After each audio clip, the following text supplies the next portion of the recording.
a spade. Let us call a spade a spade. And then let us specify, let us be specific. Yeah. Let us call a spade, and let us be specific. Oyiwe ka nna asụ iwe a, mmọnwụ asụ oyiwe. Mmọnwụ sụ oyiwe. So ndu mmiri na ndu mmụọ na-agụ akwụkwọ. Let us call a spade a spade. Mmọnwụ asụ oyiwe. Mmọnwụ asụ oyiwe. If Monk can speak you, so let's call a spade a spade. Jen Bolomon do native doctor nazo, Anrum, okay, can Keregado neke no, Kenem no, Kenem wine. Anrum Chinmari temple of Yapalagonas, no, I am a woon easy. Bupitalo menana no de na Igbo na social media. Chinmari temple etolase. Owo gumwa we bupitalo menana no de na Igbo na social media and they wo nyizi. Omo traditional mu gedi da mudu denka American dom. Mungo wopitalu udo. Wopitalu udo denka na social media.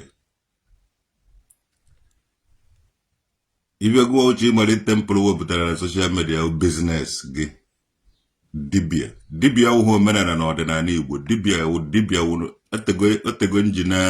otego njina akawa iwe. In times of mena na ordinary Igbo debia wo mena na ordinary Igbo ono de ka akita ya na-ekwu Christianity or na-ekwu religion ndo doctors or the group of a group of doctors. He worked na menanan, he worked na social media, Chinmari temple worked na social media native doctor or debia. And before give up that debia no social media. I worked go menanan ordinary and or go na social media here. I told me repeat that the next time no go away is na social media. And in hanya na half also. Mungo traditional nwoke dị anọrọgo here na-eme omenala ibe abịara wo restoration of our culture and the tradition. Owu ji eme business. Ejekwa eme anọ mmadụ ama eme aka n'anya ma nwata anakwa ha awụ ụmụazị na anụ ogburu. I'm not here for business. Nwere ike ime material things acquire, and after acquiring all the material things ị gaghị aji enafu my title. Ije na Google. Ebu m omenala na ọdịnala Igbo pụta na social media mụnwa wuo onye izizi. And anọ m here na-ekwu ya mụnwa wuo onye izizi. Ọ dịkwa na ọfọ nji. Mụnwa wuo onye izizi wepụtara omenala na ọdịnala Igbo na social media. Buru eje ma beli na parliament, buru eje ma ebe niile na-restore ya omenala na ọdịnala Igbo. Ndị native doctor jọsụrụ me attach na the thing na-eme business na market their business ebe anyị nwa na-restore ya omenala na ọdịnala anyị ha na-eme business. Ana m eme business ọ na-ejecha mecha business ọ bịa ka ọma bịa Chinmari temple now na-epozi iwu native doctor iwu omenala na ọdịnala Igbo iwu native doctor. Omenala na ọdịnala Igbo is not about the native doctor.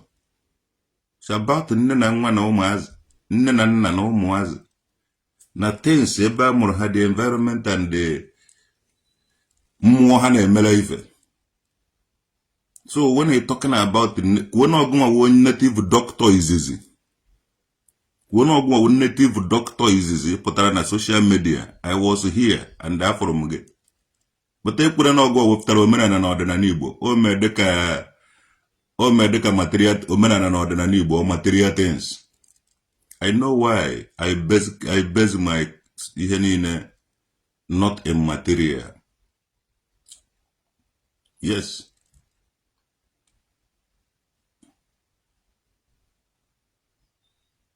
You've been seeing me since 2015.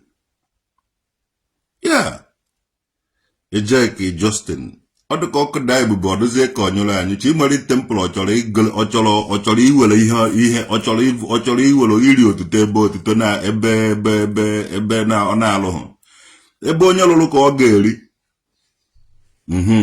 nke m dere m nke ndere m a na-aba ya n'afa naka Chinmari temple sụrụ ya jee na platform ya kwuo ya kwa ụlọ kwa egwuregwu ị na-ene anya ife mmadụ ya hụ ife onye ọzọ mmadụ ya anaghị awụ ụmụazị na-anụ ogburu mmadụ ya anaghị awụ nwatakịrị na-anụ ogburu mụnwawo onye wetara omenala na ọdịnala Igbo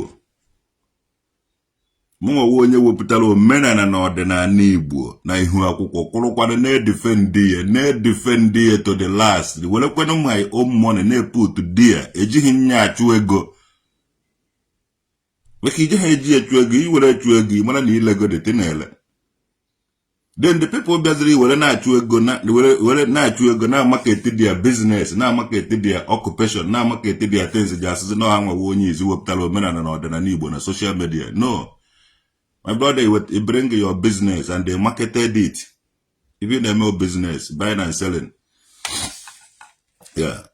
Omenala na ọdịnala Igbo ejighị ya achụ ego. Ọmụnwa wepụtara that one. I have invested a lot of money on my own money, my time, my energy, everything there. A type of udo in Igbo land or udo in Biafra land. I got a lot of udo no na Igbo. Man the one ọmụnwa wepụtara ya na social media. A type of udo denke. Ọmụnwa ihe awụ mmụọ ndị gbuo fele ebe ndị gbuo omenala na ọdịnala ọmụnwa wepụtara ya na social media. Type of udo denke. Ebe ọwụ na ijere type ya ga-afụ ya. Ọmụmụọ m bupụtara na social media. Ịjụọ Chinmari temple ọfịa fara agụ na ele ya afa mmụọ ya. Kedu mmụọ ibupụtara na social media? Onweghị ka ibupụtara nọmba gị ka ị na-etikọ ịdị ya na-amaka eti your business. Mana mụnwa dowere mmụọ mụnwa wepụtara wepụta udo denke restore ya mmụọ niile nọ n'ala Igbo. My brother, you have paid your own, you have received your own pay from all this number itiri, those people na akpọgị. Mana abịa na ewepụ afa m ebe afa m dị till your own ọ gaghị work. Ọmụnwa wepụtara mụnwa wo omenala na ọdịnala Igbo a na-ekwu maka mụnwa wepụtara na social media.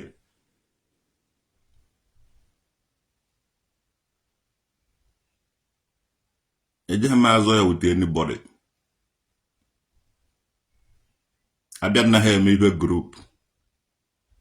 Abịa na ha n'enu motherfucking n'otu.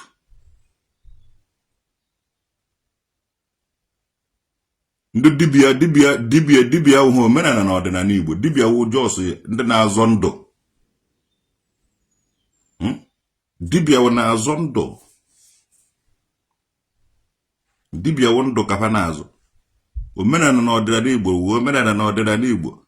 And ọmụnwa bụ ya pụta na social media na-edefend ya na-anụ ọgụ maka ya na-edefend ya na-anụ ọgụ maka ya na-edefend ya. And kwechirikwe ụfọdụ ji ahapụ ya je mere business pịala nọmba hia ha esoro jewara onye Awụsa abịa agwọrọ ya ọgwụ onye obodo ọhụụ na-abịa agwọrọ ya ọgwụ.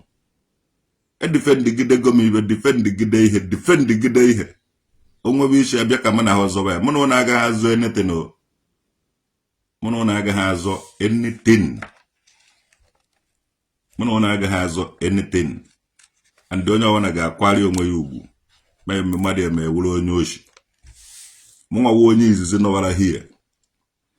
Man no 2008 or 2007 ko 2006 ka anyị pụtara na social media mana ị ga-enweta a lot of things anyị do igoro dia so gwa m dibia wana ma eze mmụọ ma aka ji ọfọ fụtara kemgbe ha pụtara na social media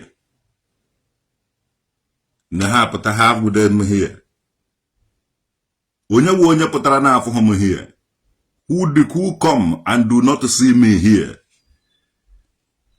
kedu onye pụtara na social kedu dibia ọwụ ke dibia jụọ Chinmari temple ahụ mgbe ị pụtara na social media enweghị onye ịfụrụ ka ị na ha ogburu isi that time mgbe ọ pụtara na social media mgbe wana o bupụtara omenala na ọdịnala Igbo na social media onweghị onye ọ hụrụ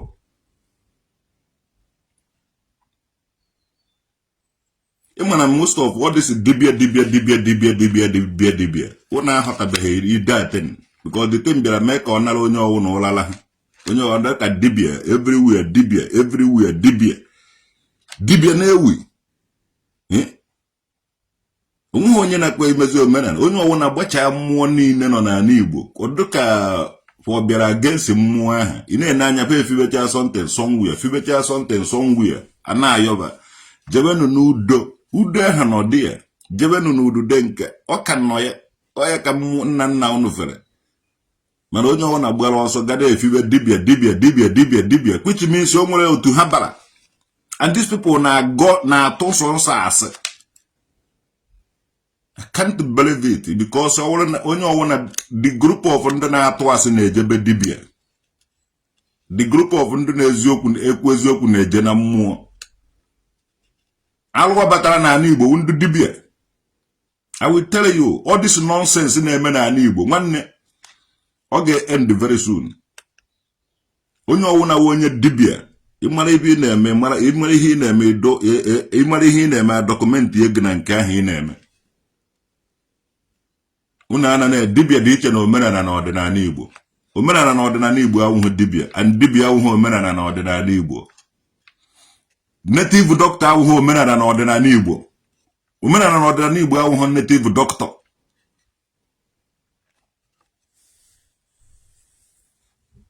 omenala na ọdịnala Igbo awụghị native doctor so na akụkọ ụlọ onye mma gbole na pụtara mana onye ma agwa ụlọ omenala na ọdịnala Igbo culture and the tradition is not a native doctor. Native doctor is a qualification is native doctor wọrụ aka mmadụ onweghị ibe gbasara native doctor wndị ji mgbọrọgwụ na mkpa akwụkwọ agwọ ọrịa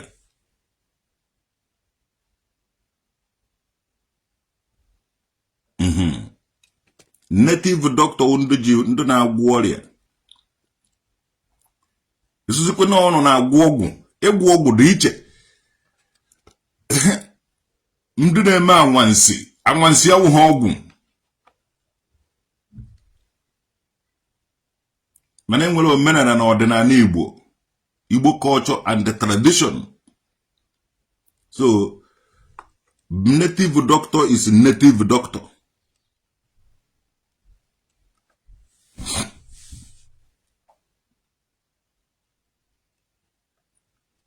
enwere mgbe even mụnụ nwa mere oke ite introduce ana ọ na-ewere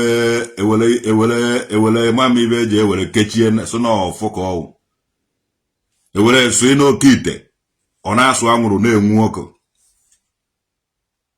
asụ ite nke ọgwụ nke a mee nke ọlụ all this nonsense mụ kpọrọ ya nonsense on the native doctor mere those things introduce ite juzi everywhere ite eju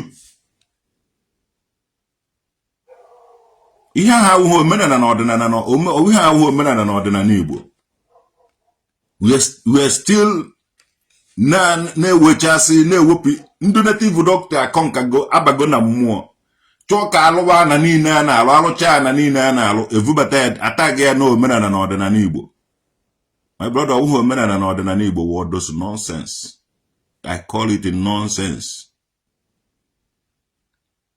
and don't attack na onye ọwụna no every corner of Igbo land mee ofu alụ ya evukwana ya attack na omenala na ọdịnala Igbo ọ gakwa ha work anyị maka ihe wo omenala na ọdịnala Igbo and all this new mmụọ ọnụ na-efiwe gasị we don't know about it nke ọwụ na onye fiwere ya dokwala ya evukwara ya attack other people alụ niile ji akwụsị n'ala Igbo onweghị nke eji ahapụ anyị enweghị nke ji akwụsị a na-akịta akpọ ndị Enugu na-akpọ ndị Enugu ọwụ nsọ ndị Enugu many people na-eme the same thing ahụ ndị Enugu na-eme many DBS na-eme ihe ahụ ndị Enugu na-eme many ndị Anambra steeti ejego mụta ya na Enugu na-eme the same thing na Anambra many ndị Imo ndị Abia ndị Boni amụtachaghị ihe ahụ ndị Enugu na all these people na-ekpọ dị nwe ha dibia the same group of dibia the same thing ka ha na-eme onweghị onye dị iche na anybody asị ka ha na-atụ ijekịta afụ voice note na-aga na enwetara from Ezeana nke Ezeana Ezeagụ fancha na-aga agụgọ onye ọgwụna na-atụ ijide onye ya na mmadụ erikọchara nri na ofu ebere ọsụgụ na ọmakwa ha onye ọgwụ na onye ahụ asị ka ha disisi ọdị omenala ndị ahụ na-eme ijekere onye adịjiregodo mmadụ ready handed ọpụta na-agọ nehe na-agọ na-amachagharị hie na-amacha this side mana oke ite ahụ juru be ha kedu ya ji hiocha ite niile ahụ ịkpata mmiri enwile aka na kpọta agwago na ọwa ezigbo mmadụ na o jikwere na-agwago na a na-egbu mmadụ hie na-egbu mmadụ hie na-egbu mmadụ hie mana iweta regista mgbe ụmụ eze nwaanyị sọbara regista yes enwere ego eji abadị eze nwaanyị sọbara yes ịgwakwa ya ọgọrọkwa saịdị ya ite niile ha nọ dị ya gịnị ka ọ na-eme ọsọ ite mmiri ite eji achụ aja ị na-achụ aja iwe onye nchụaja ọkwa dibịa ka ị na-akpọ onwe gị dibịa ọnawa onye nchụaja all this nonsense people chọrọ ịhọrọ ụmụazị be anyị na social media but I stand na-egosi ụmụazị be anyị na-ekwe na udo bụ ụnọ udo ahụ udo na nke udo uko udo ebe na-akpọrọ ha ya afa n'ofu kpọkọta nweghị onye ma agbọbeghị udo nọ na village ha afa ka ha marakwa ebe ha dị kwesịrị ije mana still ndị dibịa họrịrị ụnụ gbafu jewe ebe dibịa onye je ogburi ya ite onye je agbugharị ya ebu ya ofu ibe ovuru nawa okoye Chinedu Chuks Godwin Smith ọgbaka mewe ya gazie ọ dịsị ndị dibịa bịara ka ha mebie omenala na ọdịnala nna unu ga-evuru ọdọst nọnsensị pụọ omenala na ọdịnala Igbo awụghị dibịa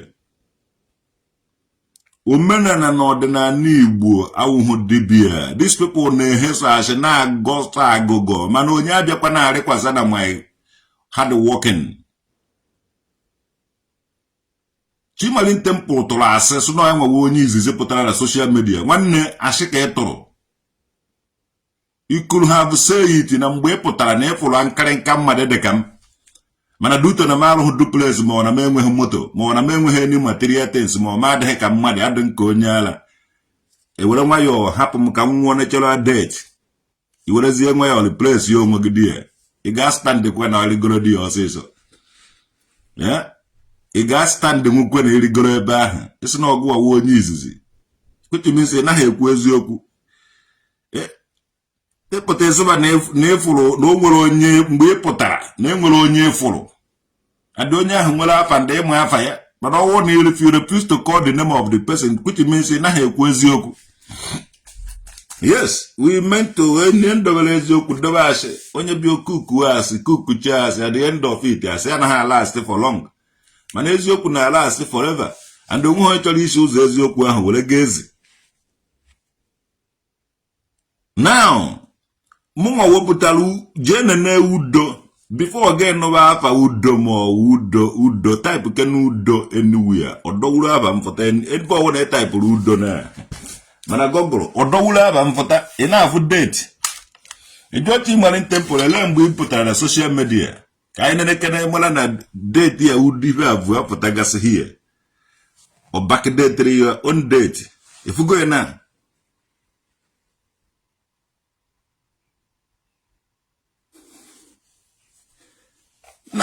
ejekwa mma na onye eze onye were aja edi na ọdịna gbuo onwe ya ọbịa sọ ka anyị kewa nke m abụọ no. Do I know the time ama na doge dị ugbu a ji abịa were nwayọ na ọrịa onwe m ebe nọ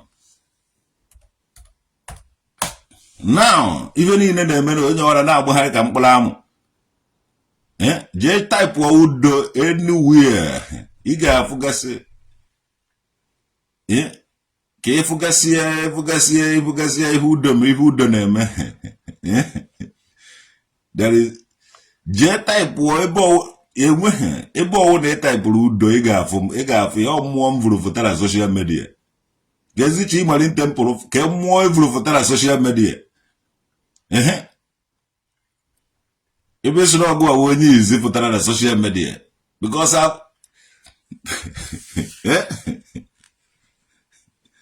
jenu kpọrọ Chinmari temple ka ọ bịa hie kọwa onwe ya na-egechara deten ngechara m deten mbara na olubeghị ọmụnwa wụ traditional nwoke dị eze mmụọ udo in Igbo land, eze mmụọ udo in the whole Biafra land. Ọmụnwa wụ onye izi ọwụghị Chinmari temple no be you. It ties of omenala na ọdịnala Igbo ọmụnwa ọwụghị nwa bikono ụkwado eji apụta ụkwado eji choose date time and the venue si choose na nọ na anaghị eme ibe eme ihe edowe because ndị gboo ha afụfa Igbo fụnanya ya ekwele ndị gboo ha fụnanya be ekwele be anaghị eme ibe emeche edowe no Igbo fụnanya okwele ọ ihe mbere ivuru onye wee choose date time and the venue. I don't believe in bịa doere m mụnwa na-eme ya ozugbo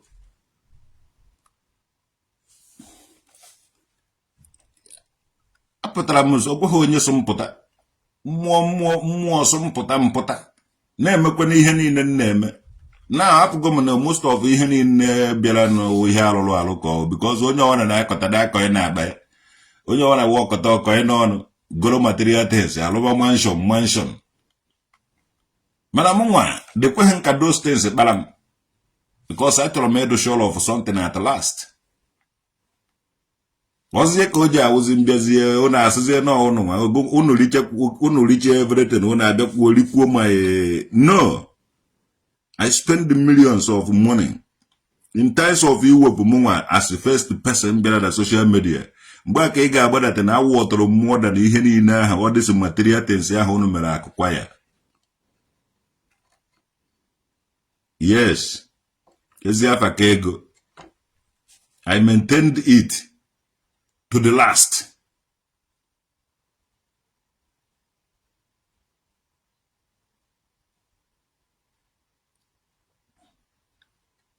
All this nonsense here would dibia be a menka. Yeah, mmadụ inwe chinabo. Mmadụ inwe chinabo. Mmadụ ebelieve na mmụọ obodo we ije ebe dibia ije gwọ ọgwụ ma ọ ije ka egbiri gị nke a ma ọ gbiri gị nke ọzọ no.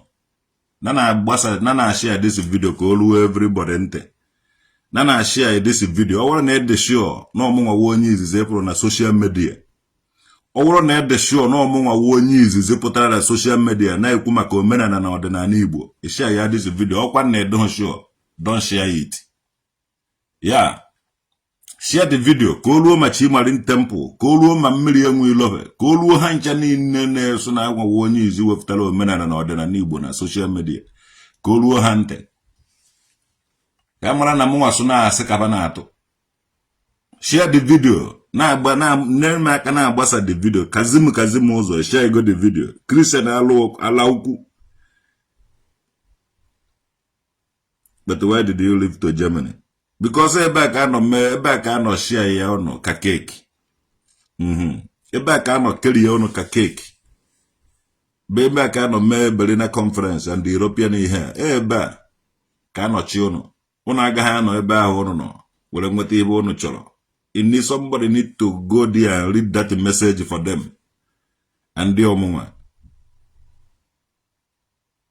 aya ahụhụ ebe ụmụazị before aya apụba as the strong and the brave ones. Ndị ụka na-akụrikọba unu na-akwasasị everything unu enweghị ọnụ dị ya until mụnwa traditional nwoke dị apụtakwuru. Emere m ọtụtụ ejidere m Baịbụl gbaa ya ọkụ dọka ya gbaa ya ọkụ. Anyị nwewo ndị na-anụ ọgụ the advocate of ibe unu fọrọ a na-eme. Anyị nwa nụtara ya n'ọgụ omenala na ọdịnala Igbo anyị nụtara ya n'ọgụ just nye ya like that anyị nụtara ya n'ọgụ. And ever since then omenala ndị dibịa bịara ka ha mebiela anyị ihe because ha na-eri ego gwụọ ma ọgwụ lelele ma ọgwụ eleghele gwuo mmadụ wee mee ma ife ọjọọ at the end of it asụ na ife ọwụ omenala nwana a na-achọ ka enye ụnụ ife niile ahụ temptation ka anyị gbara ya. All this nonsense native doctors bịara wetara onwe ha afọ ọjọọ chekwa na ndị Igbo ka ha wetara afọ ọjọọ with temptation. Anyị nwa na-eme mmadụ egekata n'ihe ọ dịka onye we ọgawakwara n'azụ ịjụkata ka iwu inu ofu dibịa bịa nyụọ nshi akpa na vesasịa ya everywhere. All this nonsense idiot ka ha wụ those dibias ha wụ omenala na ọdịnala anyị. Anyị anaghị eme ife dibịa omenala na ọdịnala Igbo enweghị ike iwu dibịa. Dibịa wụ qualification people group of people na-eme dibịa otu ndị dibịa wụ ndị na-agwọ ọrịa.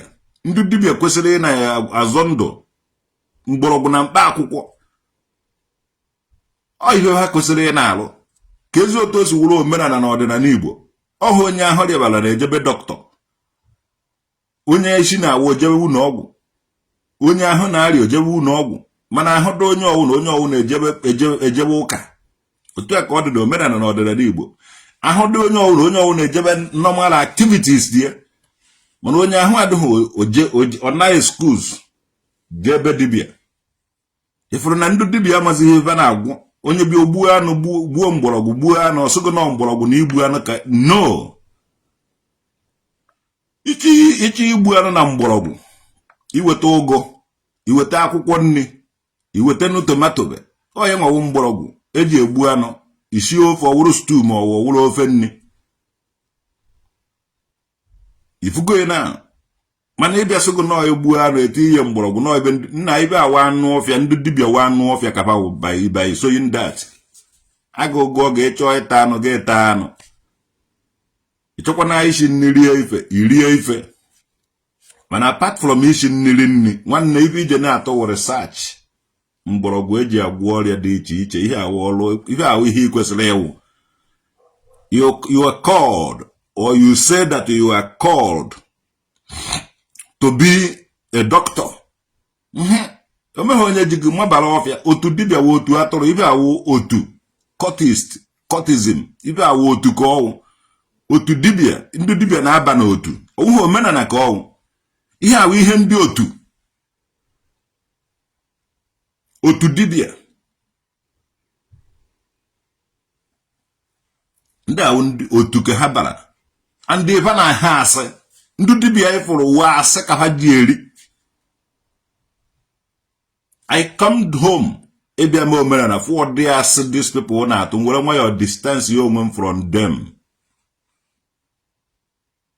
Ife ọjọọ niile ahụ ji ekpudo chapa nwawo ndị dibịa n'orie na afọ na nkwọ na-eke andị ọwụdụghị mmụọ ahụ ụnụ tọrọ ụnụ na-awụ ụnụ tụọla asị ụnụ eme nke mmụọ ahụ ụnụ ji aka ụnụ fiwe ụnụ na-ehe asị n'ime mana nke tọrọ ụnụ ka anyị ga-eji were na-eso ụnụ ọwụ nke ụnụ fiwere ụnụ ji awụ ụnụ tụghachi ụnụ ama n'ove ọ dịghị nwoke a fiwere na eze agụ ibe sọrọ ka ọ gada eme n'elu mmụọ ahụ mana o nwere mmụọ tọrọ ụnụ mmụọ nọwara ebe ahụ ifugo na mwepụta kịta anyị kpọ ụzụ na soshal midia so m na-ewepụtara m omenala na ọdịnala Igbo ịmụ ha na-ahụ m nwa ndị nka na ụzụ so nwa dibịa wepụta dibịa ya na soshal midia ọsọgụ na o wepụtara omenala na ọdịnala Igbo na soshal midia ife ahụ the wrong statement ibe Chinmari Temple wepụtara na soshal midia wụ dibịa o weteghị omenala na ọdịnala Igbo na social media. Mụnwa onye wetara omenala na ọdịnala Igbo na social media. Every time mụ na ndị dibia na-azọ ihe m wetara. Enwere mgbọrọgwụ na mkpa akwụkwọ, enwere ite mgbu iri anybody. Enwere nọmba ntiri na social media so anybody bịa mee ihe a. Enwetụgo anytime m jere nalaba ndị dibia all over. No. Ọmụnwa nwa ndị nka na ụzụ udude na-akwa nka pụtara na social media na-agwa onye ọwụna na a na-adụ mmanụ ụlọ were fụba n'ama. Yes, iji azụ ụzọ zaa ụlọ before zawa mbara. Emeghe m ụlọ nsọpọtụ ịgaba be dibia. Adụ na-afụgo na ọdụ dibia si niile na kịta a cast. Onye ma ọmakpụrụ ọmabata na okwu mmụọ. No. Na ọmabata na okwu mmụọ ka emere gị gịnị dị ya. Gaa nọrọ na okwu ebe ọ na-agwọ ọgwụ. Ka a gbara na ọgwụkwa ibe ahụ unu kwuru unu na-eme ka mara unu n'eziokwu na unu ọ na-emekwa. Ha wụ ndị otu amụsụ.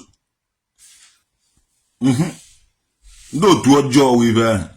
So ga eme dibia ije ya kọọ otu go jee ma onye nke a jee ma onye nke a were ibe a jee tiri onye nke a sịgo na mmụọ na alụsị. Na ya adịghị eme ife alụsị o. Fe a na-emewe ife mmụọ. Ndị mmadụ ji anyị ga-anọ be anyị nọchie ya ike na-emere omenala anyị na-celebrate the victory ọsịsọ. Onye lụcha na mecha ihe niile ọsọgo na ọ wetara omenala na ọdịnala Igbo. Nonsense. Ụbọchị nje afọ n'anyanwụ hia. Kwuo ibe nje ekwubido ya ka ọ hafụ ịbịara mmezu. Chenọm ka a na-eji agwọrọ ọgwụ nwanne ara ma ọwụ. Nwanne akpọrọ m akpọ were pụta onye izizi. And ọwụrụ na onye pụtaghị ya mee ibe chọrọ ime ekwere na ọgụwawa onye izu because asị ka ọrụ na-atụ. Mụnwawa onye izizi bụ ma omenala ma ibe niile pụta ilo na beli buru eje anywhere. Nweghị anybody. So no je kwuo ma ndị Palace of Justice ụgwọ soba ka bakwuwe kenu odogwu na-epe mpe. Ịnọkwu na social media machas efusha na ha afụ ụzọ. Mụnwa wụ the man, mụnwa wụ onye izizi bụ omenala na ọdịnala Igbo pụtara social media. And ụdaka unu ga-eji ama ndị wụ ndị na-atụ asị na ndị na-ekwu eziokwu because onye pụta ọkọrọ nonsense kọụka ya ofe ibe kọọ yawu a na-azọ nwanne nke a nweghị onye ga-anara nwunye. Unu nwere ike nara ndị gọọmenti ego nara ndị politicians ego mee ibe alụlụ ada dị iche iche ka unu were kpata ego mana nke a nweghị onye ga-anata nwunye ọwa asị. Onweghị onye ga-anara nwunye ma ọgwụ onweghị ọgwụ nwere ike ịtụ nwume ọsịsọ. Mụnwa onye izizi iwepụtara omenala na ọdịnala Igbo na social media. Mmiri enwe ile ọkara akwụ awụdụghị ya ma onye izizi. Ndị awụ ndụ bịara iji ndị awụ ndụ fụrụ ndụ ji ihe na-eme achụ ego. Ndị esetọrọ ndị akwụrụ ụgwọ ka ha nwee ike ịpara imebi ihe mbere ngiri here. But I stand tall.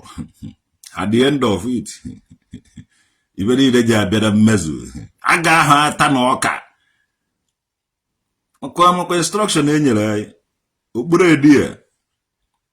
Mgbe onye je gbawuo mmadụ, onye je gbawucha mmadụ ọbịa echie ya okpuru edi. Onye je lụcha na niile ọkọva ya pụta n'ihu no. Maka ya na-akpatakụ ya. Ọ bụ na ide ebe omenala ndị Muslim ma obere ndị ugwu gwọrị gị ọgwụ. Asị gị na ije na-atụ asị. Many people na-atụ asị. These people ndị Igbo akọrọpụtara unu asị ka ụrụ bịara tụwa. Unu mechaa ana. Dịka atị ofu onye mmadụ weze ana ka ejidere somewhere ọsịgo na ọwụ onye ọkịrịka. Oneka many of them. Mana ha mekọchagoro ibe si ehe asị.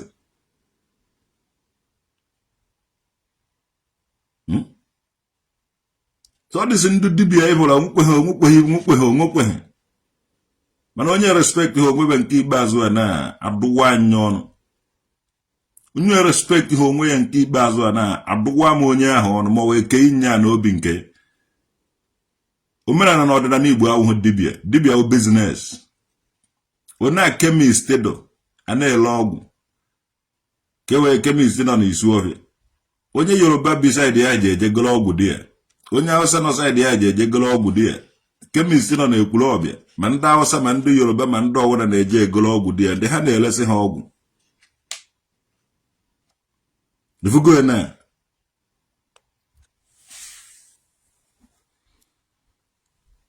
onye ka ọdụ ndị dibia na-agwọrọ ma ndị Hausa ma ndị onye ọwụ na kọstọma ka ịnwụ ọwụghị nsọ ndị Igbo. These people specialize na ndị Igbo sọ nsọ business ha ka ha na-eme. Onye na-eme business o nwere efe inekọtara obodo ife ha anya.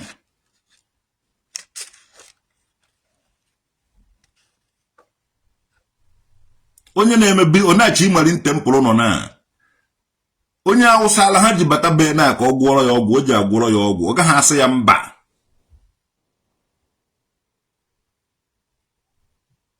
Onye Yoruba abata be na ọ ga-esuru ya atịba. Onye Bini abata o ji esuru ya atịba. Onye ọbọwụ na-abata o ji esuru ya atịba. So dibia awụghị omenala na ọdịnala Igbo. Dibia business ha kafa na-eme. Dibia business ka ha na-eme.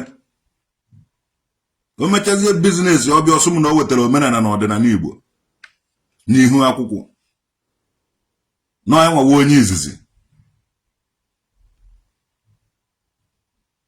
anaka kwuo na enwewe onye nke abụọ enwere ike consider ya mana ụhụ ngụgụrụ ya gwa onye izizi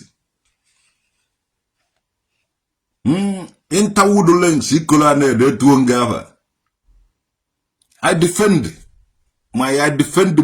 defend even fight for Chinmari temple agaghị anara nwume ya ka ahụ ọrụ ka ọ na-aṅụ akamụ o wetara dibia and dibia o wetara sef a ga-ene ya anya na dibia ahụ efedata na a ga-ahọchazi lot of avrevu na akwụ mụnwa bụ udo asụgụ na udo na-eme vuru udo fụta na social media vuru mmụọ pụta na social media asụgụ na mmụọ ka na mmụọ na-eme ife ọ na-agwa m okwu alụsị wụ mmadụ na-efibe alụsị ife alụsị wụ mmadụ na-efibe alụsị mana mmụọ wụ ife dị adịdị ndụ kedu enwere alụ nke na-anaghị afụ anya ma ọ n'onu ya ma ọ metụ ya aka mana alụsị wụ mmadụ na-efibe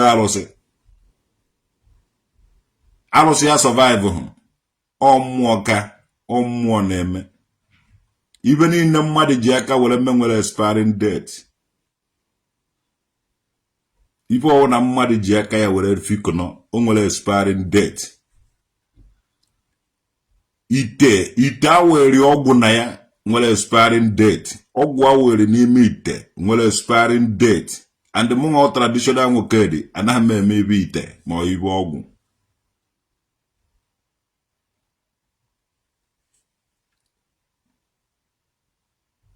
Yeah, anaghị m eme ife na-eme ife mmụọ. So ọwụ na Chinmari temple wetara alụsị na social media. Ọgwana ya aba alụsị o wetara na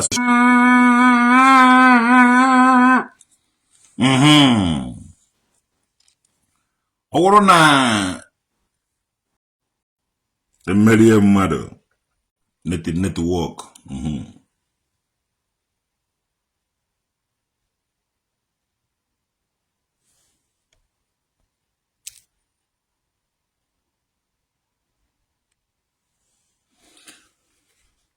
So ọ gwara ka ọha n'ọnụ edighị m ikwu too much mana onye apụtaziri asị na ya nwewe onye izu pụtara na social media onye izu wetara omenala ọdịnala my brother ihe bịara ome business anyị nwewo ndị ahapụrụ mmụọ be anyị and ihe anyị mere ka anyị kwesịrị ime. We don't do business with it because onye unu na-agba ọkụ anaghị achụ oke. Anyị nwewo ndị ahapụrụ udo hapụrụ anyị udude nke hapụrụ anyị agwụ hapụchara anyị mmụọ niile ahapụrụ anyị dị ya. So anyị kwesịrị ihe anyị mere ihe anyị kwesịrị ime. Ka so know a lot of people. All these people ji omenala na ọdịnala Igbo achụ ego ma Chinmari temple nne be warned.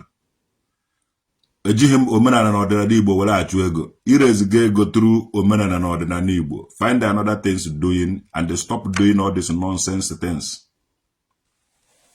because many people na-apụta ihe a unu na-eme ha echekwa na ọya nwawo omenala na ọdịnala Igbo.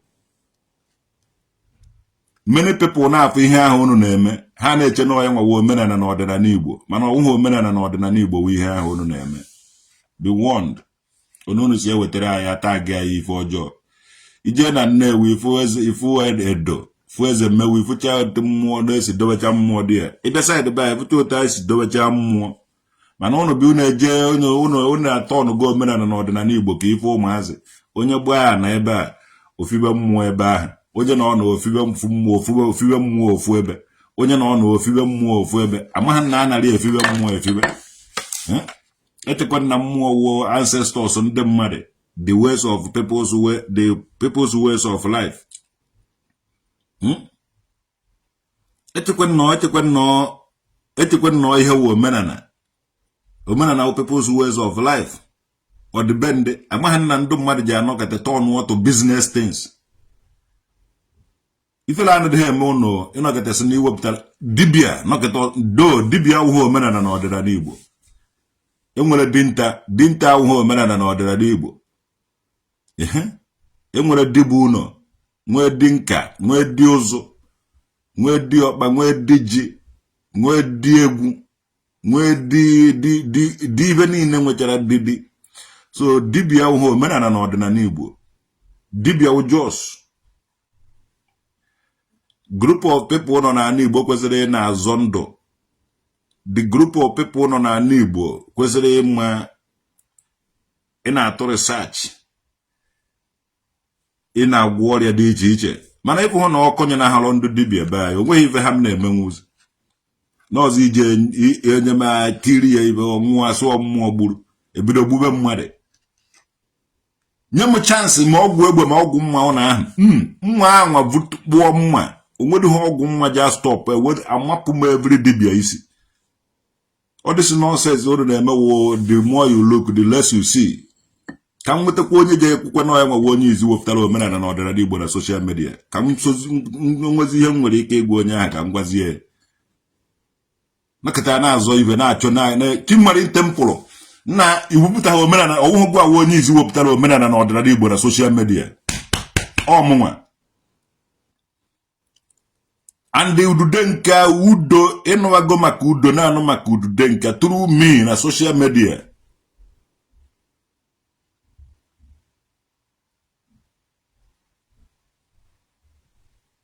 So je ha anọkọta bịa ịzọ ihe mmadụ. Ọ bụrụ na ọgụ nwa gụpụta ma mmụọ ga gwa ya aba mmụọ ga ha alụsị ga ha gwa ya aba alụsị ga ha were dị alụsị ga challenge traditional nwoke dị. Were dị alụsị challenge traditional nwoke na ọwụ na ọgụ nwa onye izi pụtara na social media wepụta omenala na ọdịnala Igbo.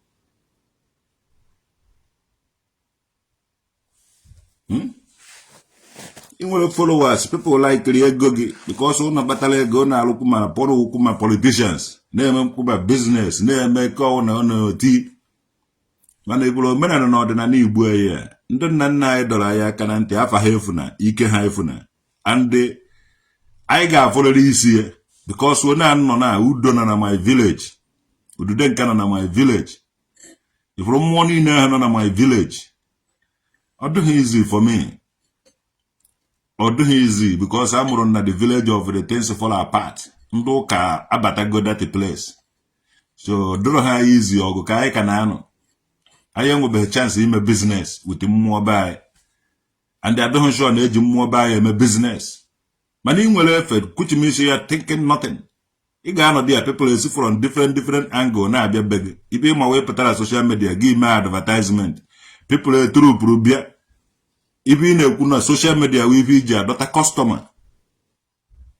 O nwere ebe m na-adọta customer. Ana m agwa ma ndị Nnewi unu na-abụ unu ga-afụ udo. Ndị ụkpọ unu na-abụ unu ga-afụ udo. Ndị Igbogharị ya ma unu jee ebe unu ga-afụ udo n'ogwugwu. Ndị obodo dị iche iche unu na-abụ unu ga-afụ mmụọ n'ọbụ unu na a na-adụ mma na unu pụọ n'ama. Onye na chiedu na mma anaghị ejebe dibia. Ị bụrụ otu mmanya ọrụ nde. Better awụ m onye iberibe because anaghị m eti nọmba na social media sị ndị mmadụ bịaba ebe a. If not, ọ dịka na nkara ime akwa ya Odeka uno nkara elu odisi iso na elu duplex na atọ ofu oge. Odeka duplex nkara elu akara m eluzu 10 ofu oge.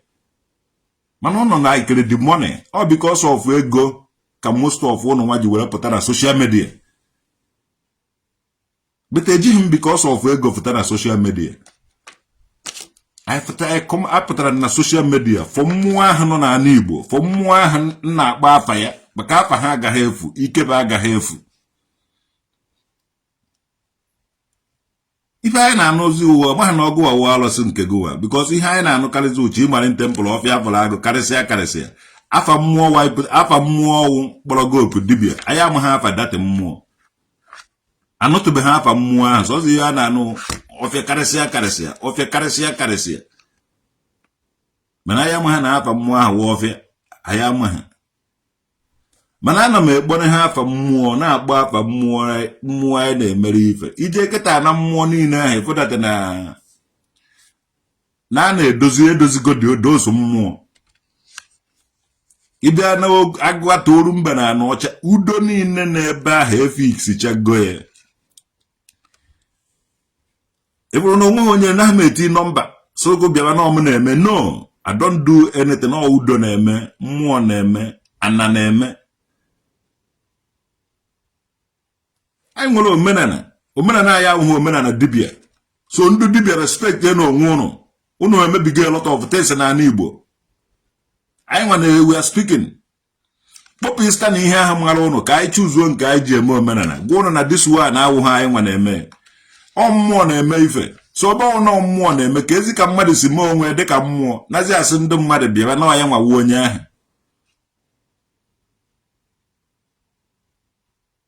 My brother, onye wana respect ya onwe ya.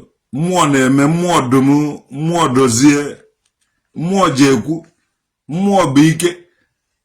These people turn zi onwe na asụ na afọ were alụsị. Nazi asụ na alụsị wo omenala na ọdịnala Igbo.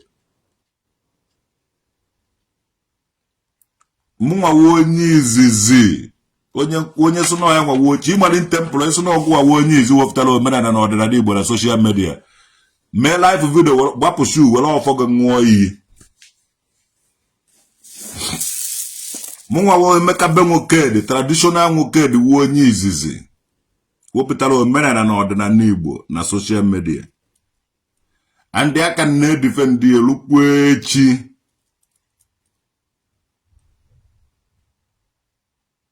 Aka m na-edefend elu echi niile. Onweghị onye ga-anara m ya.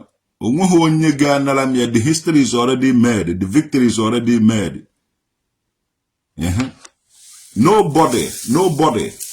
Onweghị onye nwere ike nara nwunye mụnwa onye mbọsị izizi wepụtara omenala na ọdịnala Igbo na social media. And aka na-edefend elukwe n'echi. Eziokwu sọnsọ. Mgbe pụtara na social media onye nwe onye izizi mụ na Chinmari temple kedu onye ibu ụzọ fụba n'ihu akwụkwọ na-eme advocate of omenala na ọdịnala Igbo Frederick Corpus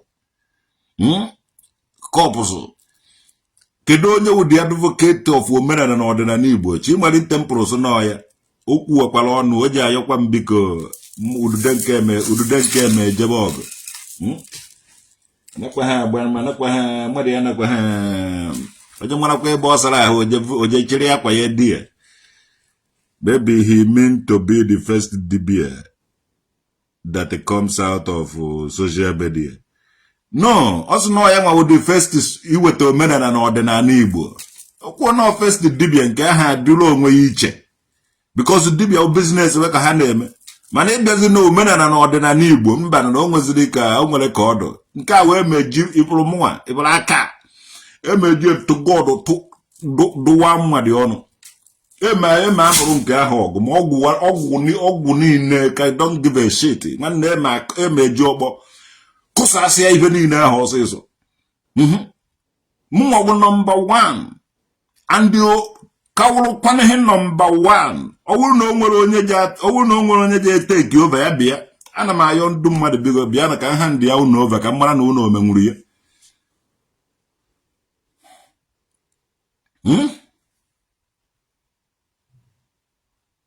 Ndị mmadụ chọrọ ụfọdụ bịara chụrụ ego ka were ego bido ibe akwa mebe ibe anaghị eme ka e were so na traditional nwoke dị ọkwa omenala anyị ndị a na-eme ka ị na-eme why ndị a ji do blessed gụnwa adịghị blessed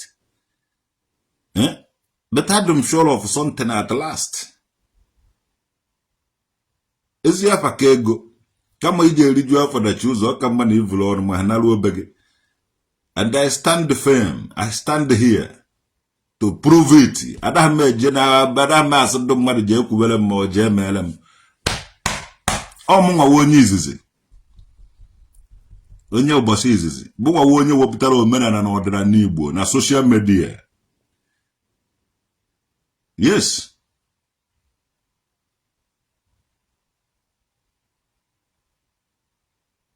Umudo integration, and also that first person that used the phrase Omaka Melagi.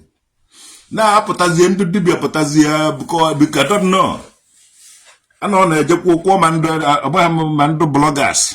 For them the bloggers, all this content the Anambra State content creator and the Igbo content creators in when you be called to Mara before anybody and I cut to him and I record. All the recorded, documented. Maka umazi. Ufodo umazi geja hapo tabohanyite ben nava melalo. Vana aso because manan nava mego dialo na. So you record golo nava dialo. Onyo wana nakete kuna yane kunke wezioku. Maka na ezioku japa tare live. Egere mudate no wemi wa Chinmari temple. Anazine ukuye. No go awonyizi. I won't go awonyizi. And all those things, all the Kongwari him were endorsed on them. I tell you no more debia. Oh more and the one can also one thing can also epota. A man Chinmari temple choose what date, time and the venue. How will even Jabozo Beragije? Joso, key taste your gunabamo way talk a man on where engagement traditional mokedi anything.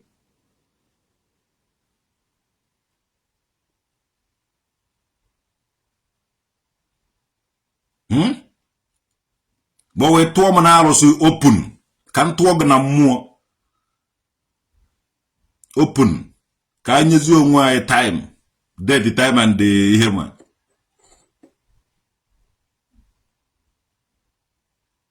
I don't like what I hear, and I don't want it to repeat again. It is like sound of warning because I am here Guguni Holo. When you male ball or a ball, no yellow conya jeje Rio Tito. Some people have paid them own self because they collected the money. Because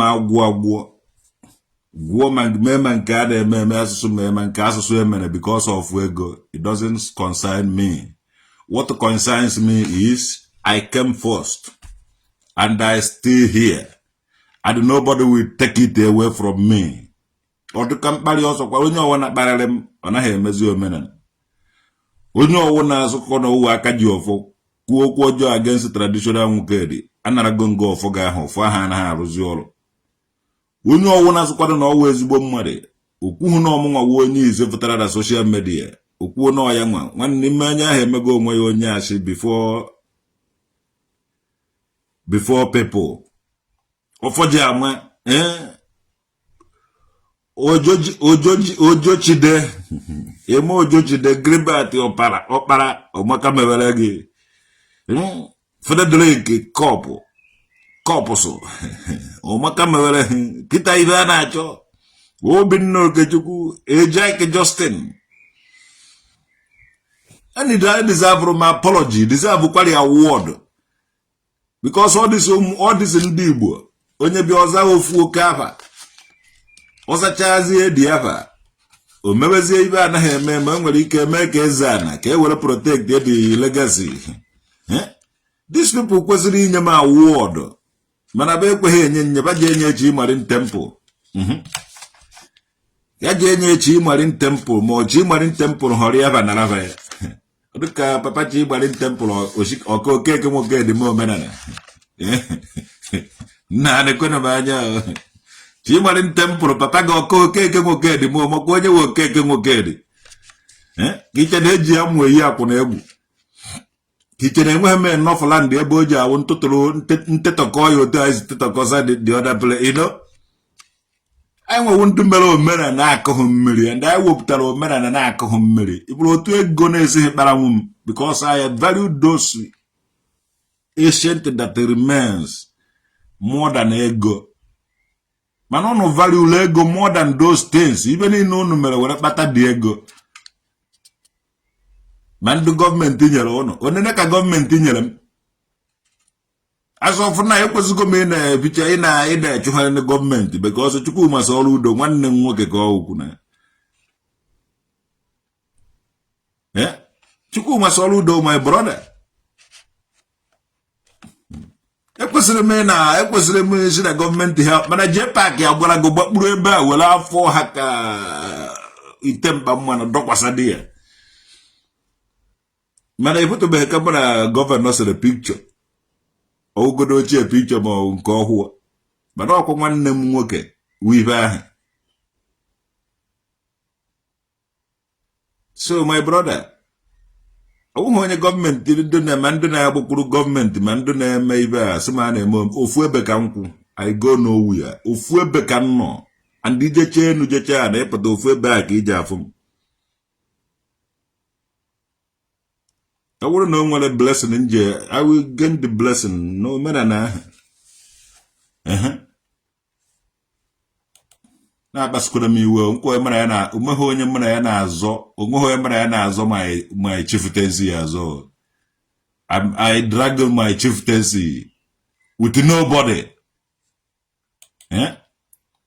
umeho onye mara ya na drag my chieftaincy o munwa Chinmari temple ga ha emenwu ihe no na ya ga ha nara nwu mi oseso ipele mpe drag na go awonye izifta social media. Without my support at that time, even though I carry Maggie, I'm not know survive by this time. Some no Ebazi is always no go when is a pattern of social media. Munga isina one doka.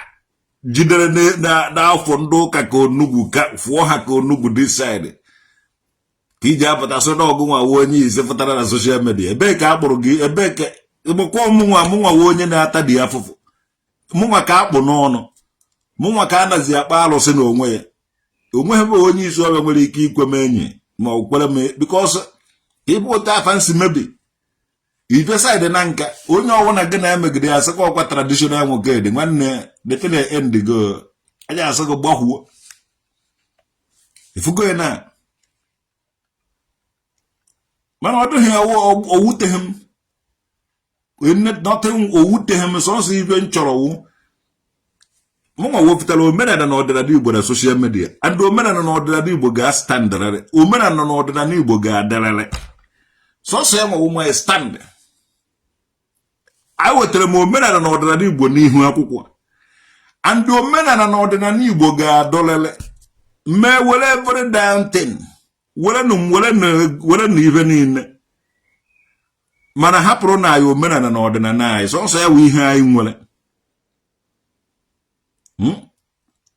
eze mmụọ job is a thankless job okwado onye na-atọfuru m ọnụ nwanne mana ekwere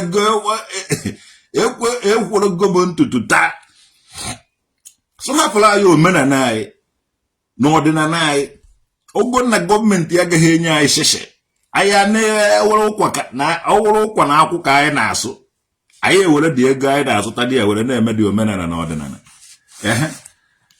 anyị ejighị ya eme biznes omeghe onye ji asị na anyị tiri nọmba si ya bịa ka anyị ya chọrọ anyị ya bịa nye anyị ego no mgbe anyị na-erestọ ogodo omenala na ọdịnala anyị wute eziokwu na ịkwụba aka ọtọ ka anyị ga-eji erestọ ya ọwụhụ wute ego efe ego saịdị ya ụfọdụ anala ego alụchagoro a lot of people duplex lụọrọ a lot of people ụlọ dị iche iche positions ya ha na-ezuzuzi na-emezi ihe ha na-eme mana omeghe onye lụọrọ anyị ụlọ onweghị onye nyere anyị shishi onweghị onye anyị nara 1 naira ma 1 cent ọ bụrụ na anyị kpụọ blọkụ anyị ga anyị ka anyị ji kpụ ya ego afụfụ anyị anataghị ya mmadụ ifugo na omenala na ọdịnala Igbo si emere onwe ya afa we collect no money from nobody we work hard we collect no money from anybody onweghị business anyị mere ka anyị bụkọ owuru anyị ejighị omenala na ọdịnala anyị were mee biznes.